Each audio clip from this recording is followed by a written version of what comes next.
Good evening, students. Welcome all. I am Sarla and I am teaching you the Unit 2nd Learning of Paper 3rd. And today I am going to teach you the classical conditioning theory of Pavlov. परंपरागत अनुबद्ध अनुक्रिया का सिद्धांत. But before I start the theory, I will clear some important concepts related learning theories as stimulus, response, conditioning, reinforcement, etc. So, what is stimulus? जितने भी living organisms किसी भी situation के प्रति react करते हैं सरवाइव करने के लिए, तो उस सिचुएशन को ही स्टिमुलस कहते हैं. Means all the organisms react to the stimulus to survive. That situation is called stimulus. और यह भी कह सकते हैं कि a change in environment is a stimulus and the reaction of that organism is response. अब देखते हैं कि रिस्पॉन्स क्या है. एक उदाहरण के द्वारा इसको समझते हैं. आपने एक प्लांट देखा होगा टच मी नॉट का. उसको जैसे ही छूते हैं वो तो श्रिंक सा हो जाता है. मीन्स जो वो रिएक्शन दे रहा है उसे छूना या टच करना स्टिमुलस है, और उसका श्रिंक हो जाना मीन्स रिएक्शन देना या रिस्पॉन्स करना, वो रिस्पॉन्स कहलाता है.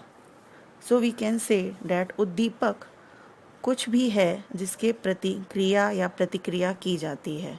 A stimulus is something that causes response. Now we see conditioning क्या है. The process of modifying a person's or animals behaviour is called conditioning. अर्थात कंडीशनिंग या अनुबंधन वह प्रक्रिया है जिससे उद्दीपक या प्रतिक्रिया का एक दूसरे के साथ साचर्य स्थापित हो जाता है. एक ऐसी लर्निंग प्रोसेस या प्रिपरेशन कह सकते हैं या ट्रेनिंग जिसमें विभिन्न स्टिमुलस का प्रयोग करके रिस्पॉन्सेस करवाकर या प्रतिक्रियाएं करवाकर एक दूसरे के साथ अनुबंध स्थापित कर लिया जाता है. अभी आपको ये कंडीशनिंग पावलोव थ्योरी में पढ़ाऊंगी तो और ज़्यादा क्लियर समझ में आ जाएगी. कंडीशनिंग हैज़ 2 टाइप्स, 2 तरह की होती है. रिस्पॉन्ड कंडीशनिंग और operant conditioning. Respond conditioning, this type of conditioning or behavior occurs in the form of reflexes. means किसी उद्दीपक को देखकर जब हम रिस्पॉन्ड करते हैं तो वह रिस्पॉन्ड कंडीशनिंग कहलाती है, जैसे कि पावलोव की थ्योरी में है, जो कि आप अभी आगे पढ़ेंगे. सेकंड है operant conditioning. When stimulus is unknown, जब हमें स्टिमुलस अभी पता नहीं है या रिस्पॉन्स के बाद एज अ रीइंफोर्समेंट दिया जाता है, तब उसे ऑपरेंट कंडीशनिंग या बिहेवियर कहते हैं, जैसे कि स्किनर की थ्योरी में है. अब देखते हैं रीइंफोर्समेंट क्या है. Reinforcement means whatever we give for a desirable behavior. अर्थात जो भी चीज़ या जो कार्य हम अपने मन मुताबिक या रिपीट कराने के लिए या अच्छी आदत डालने के लिए या बुरी आदत छुड़ाने के लिए जो भी ऐसा कुछ करते हैं या ऑर्गेनिज्म को देते हैं, उसे रीइंफोर्समेंट या पुनर्बलन कहते हैं. इसे भी हम बहुत डिटेल में डिस्कस स्किनर की थ्योरी में आगे करेंगे. Okay, now move on the classical conditioning theory of learning. It is an important theory of learning. इसे एक पॉइंट में इस तरह से समझते हैं पहले कि जब हम फूड या कोई अच्छी डिश को देखकर नेचुरल रिस्पॉन्स करते हैं, यानी कि हम अगर कोई अच्छी डिश या फूड देखते हैं और हमें बहुत भूख लगी है तो हमारे मुंह में पानी आ जाता है. बट फूड के साथ यदि कोई न्यूट्रल स्टिमुलस या बेल या कोई हॉर्न जोड़ देते हैं जो कि एक आर्टिफिशियल स्टिमुलस है, तो भी क्या ऑर्गेनिज्म सेम रिस्पॉन्स करता है. यही इस कंडीशनिंग की थ्योरी में देखा गया है. इस थ्योरी को थोड़ा हम इजीली या स्लोली में पढ़ाऊंगी ताकि आपको बहुत अच्छे से क्लियर हो जाए, या आप अगर कुछ लिखना भी चाहो उससे रिलेटेड तो आप उसको लिख भी सको. So let's start. This theory is given by Ivan Pavlov, who was a famous Russian psychologist. उसने अपने कुछ एक्सपेरिमेंट्स ईयर 1900 में डॉग्स पर किए, उसी में से किया उन्होंने theory the. This theory is also called respondent conditioning, जो कि मैंने आपको कंडीशनिंग के टाइप में बताई है. इसे कंडीशनड रिफ्लेक्स भी कहा गया, क्योंकि जो रिफ्लेक्स एक्शंस होते हैं उनको कंडीशनड कराया गया था, इसीलिए इसे कंडीशन रिफ्लेक्स एक्शन थ्योरी भी कहते हैं. This theory is also called conditioned response theory, means natural response को भी बेल, जो कि न्यूट्रल स्टिमुलस है, के साथ कंडीशनड कराया गया, and it is also called Pavlovian conditioning. So these are the some names of this theory जो कि आपको याद करने हैं, क्योंकि एग्जाम्स में किसी भी नाम से इसे पूछा जा सकता है।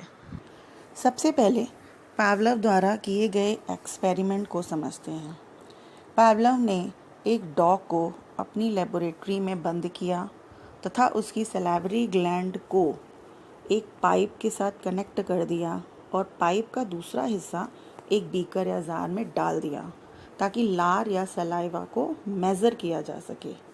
डॉग की इस एक्टिविटी को मेज़र करने के लिए एक सामने से उसने स्क्रीन सी लगा दी ताकि छिप कर उसे मॉनिटर या ऑब्ज़र्व किया जा सके। उन्होंने 3 तरह के एक्सपेरिमेंट किए। फर्स्ट एक्सपेरिमेंट उन्होंने किया, उसमें 2 पार्ट्स दिए। एक पार्ट में उन्होंने किया कि फूड जैसे ही डॉग के सामने आता है उसके मुंह में लार आने लगती है, यानी कि सलाइवेशन होने लगता है। दूसरे पार्ट में उन्होंने केवल बेल बजाई बट फूड नहीं दिया, तो उन्होंने देखा कि कोई भी रिस्पॉन्स डॉग नहीं कर रहा है। सेकंड एक्सपेरिमेंट उन्होंने किया, बेल के साथ फूड दिया।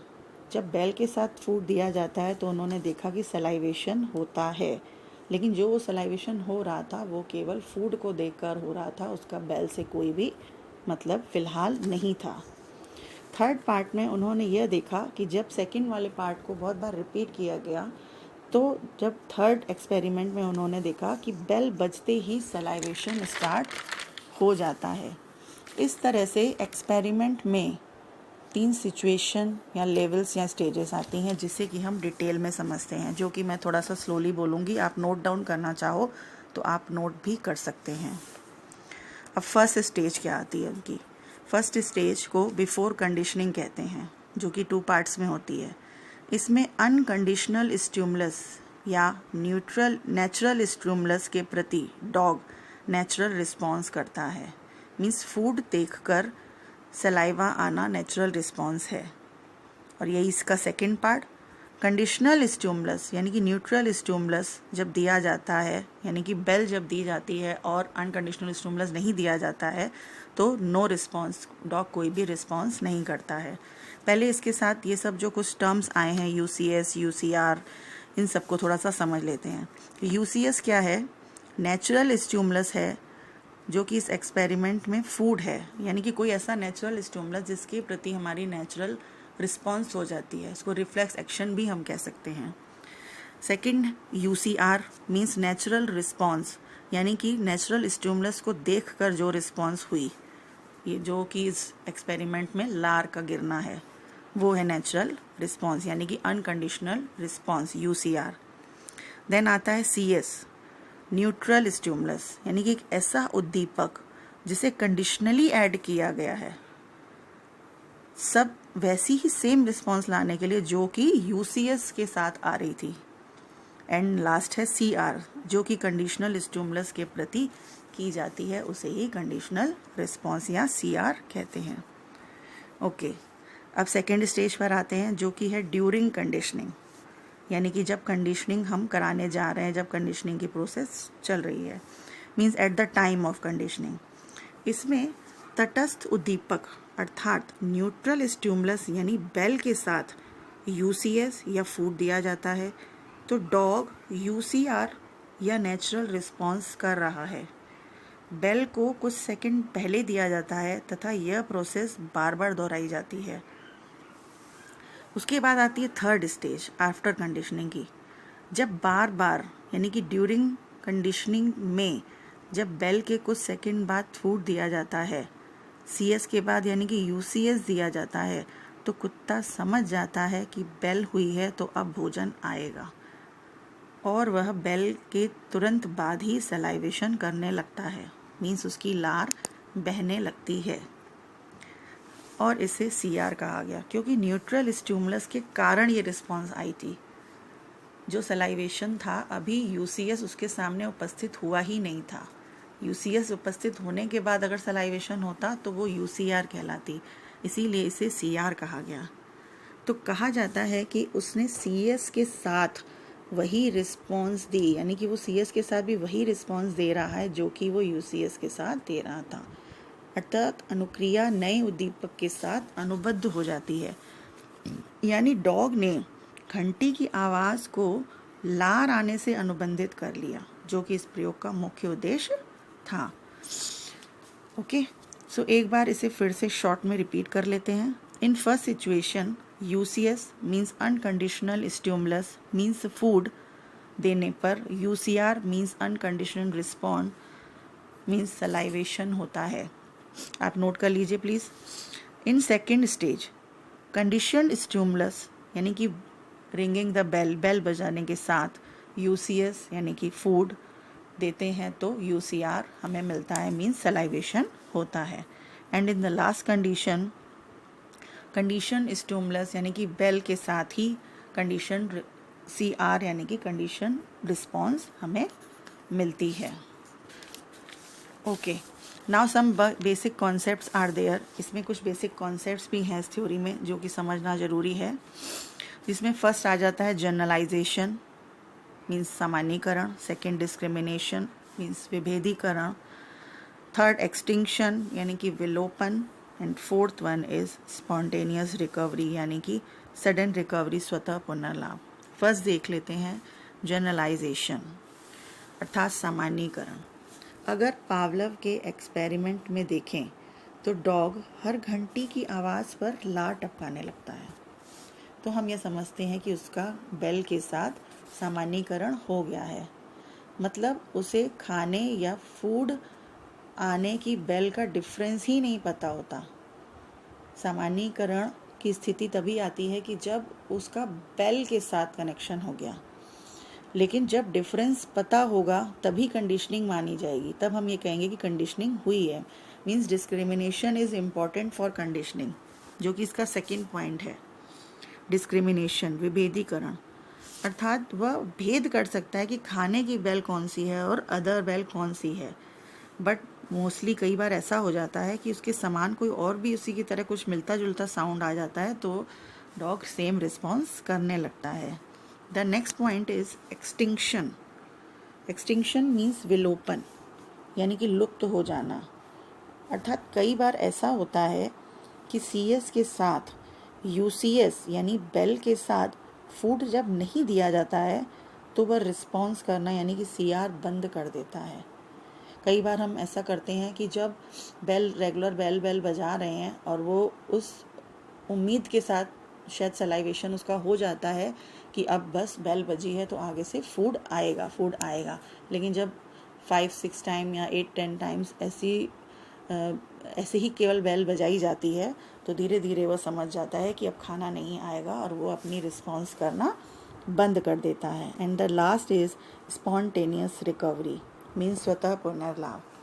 अब आफ्टर एक्सटिंक्शन यदि उसके आगे फिर से कुछ समय बाद हम फिर से वही प्रोसेस स्टार्ट कर देते हैं, मीन्स CS दिया, जस्ट CS के बाद UCS दिया यानी कि बेल दी, बेल के बाद तुरंत फ्रूट प्रस्तुत किया, तो प्राणी फिर से कभी कभी CR तुरंत करने लगता है, यानी कि तुरंत ही कहते हैं कि सडन एक रिकवरी होने लगती है।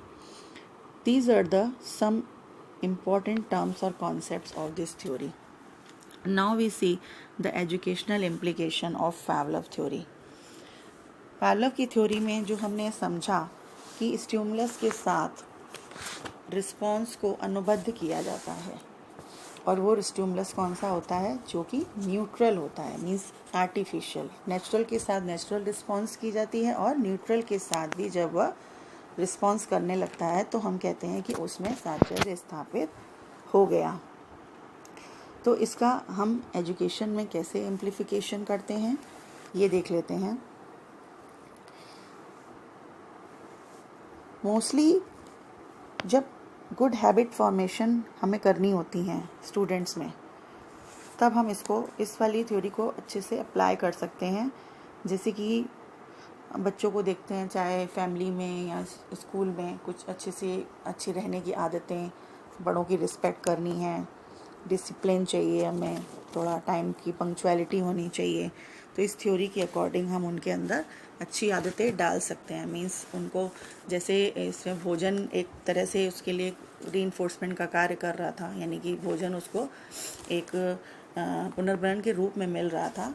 तो अगर उसको इस तरह से हम बच्चों को भी क्या कहते हैं कि कुछ ऐसा मतलब गुड हैबिट लाने के लिए हम उसको कोई अच्छी सी क्या कहते हैं मीन्स अच्छा सा पॉजिटिव रीइंफोर्समेंट दें, या कुछ ऐसा उसको लोभ लालच बच्चे को दें कि आप ऐसा करोगे तो आपको ये देंगे या क्या, तो उस तरह से हम उसके अंदर अच्छी आदतें डाल सकते हैं। इसी तरह से इस थ्योरी को हम ऐसे भी इम्प्लीफाई कर सकते हैं कि कुछ ऐसे टॉपिक्स होते हैं जिनको सीखने में ये बहुत ज़्यादा लाभकारी सिद्ध होती है। एज वर्ड मीनिंग्स हैं, वर्ड मीनिंग्स लर्न करानी है। इन मैथ्स मल्टीप्लिकेशन है, डिवाइड है, और टेबल्स वगैरह लर्न कराने में ये थ्योरी बहुत ही काम आती है। इसी तरह से जिस तरह से गुड हैबिट फॉर्मेशन में थ्योरी अच्छी सिद्ध हुई है, इसी तरह से बैड हैबिट्स को छुड़ाने में, बैड हैबिट्स मीन्स किसी से हेट करना, फियर है, इस तरह से कोई, और या कोई मेंटली रिटार्टेड कोई ऐसी प्रॉब्लम है जिसको हम चाहते हैं कि हम छुड़वाएं, तो उसको समाप्त करने में भी यह सिद्धांत का प्रयोग किया जा सकता है। इसके अतिरिक्त कुछ ऐसे फियर्स हैं, कुछ ऐसे अंधविश्वास हैं, जैसे कि कहा जाता है कि लोग सोचते हैं कि छींक आ गई तो मुझे काम नहीं करना चाहिए, या बिल्ली रास्ता काट गई तो मुझे अब यहाँ से नहीं जाना चाहिए। इस तरह के कुछ अंधविश्वास होते हैं लोगों के, तो उसके वास्तविक कारण जाने बिना ही लोग उस पर उसको चलने लगते हैं, कि मीन्स उस पर अंधविश्वास में पड़ जाते हैं, भ्रमों में पड़ जाते हैं। तो हमें उनके वास्तविक कारण को समझने में कि ऐसा क्यों होता है, या कभी बड़ों ने ऐसा कहा था तो वो क्यों हुआ था, या ये सही नहीं है, ये गलत है, तो इनको दूर करने में भी ये थ्योरी बहुत ज़्यादा काम आती है। उसी तरह से कुछ थोड़े से मेंटली वीक स्टूडेंट्स होते हैं, उनको ट्रेंड करने के लिए, या उनको पढ़ाने में या कुछ अच्छा सिखाने में इस थ्योरी से हम अच्छे से उनको सिखा सकते हैं। सो एक सडन रिवीजन कर लेते हैं इस थ्योरी का, कि इस थ्योरी के अकॉर्डिंग यह कहा गया कि हमें कंडीशनिंग एक नेचुरल स्टिमुलस के साथ और एक अननेचुरल यानी कि आर्टिफिशियल न्यूट्रल स्टिमुलस के साथ कंडीशनिंग कैसे करनी है। पावलोव के इस थ्योरी को देने का सबसे मेन पर्पस यही था कि स्टूडेंट्स में इसको अप्लाई किया जा सके और गुड हैबिट्स को फॉर्म किया जा सके, यानी कि अच्छी आदतों का निर्माण किया जा सके और बुरी आदतों को छुड़वाया जा सके। So students, today I taught you Pavlov's classical conditioning theory, and in the next class we will discuss about Skinner's operant conditioning theory. Students, if you have any doubt or query, ask with me anytime. Okay, thank you. Have a good day.